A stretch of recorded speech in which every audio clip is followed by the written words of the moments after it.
So pretty much due to the form of Elaine Thompson-Herah this season, the debates have started again about the women's 100 meters world record and indeed the relative value and prestige of world records generally compared to Olympic gold medals, which is a bigger and more valuable achievement.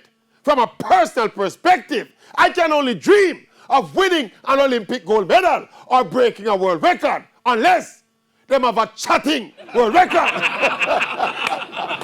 Seriously though, I think the prestige and permanence of winning an Olympic gold medal is bigger than the equivalent world record.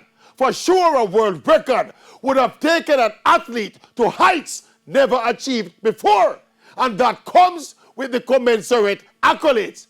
But let us say the 100 meters world record was broken in a low-keyed, low-visibility event somewhere in Timbuktu against Miss Jane and Auntie Jeanette. That would be greater than winning that shiny gold medal on the grand stage and in the bright lights of the Olympic Games? No, sir. And another thing, gold medal performances are never forgotten. World records are fleeting and are often taken away. The gold medal is with the winner to stay.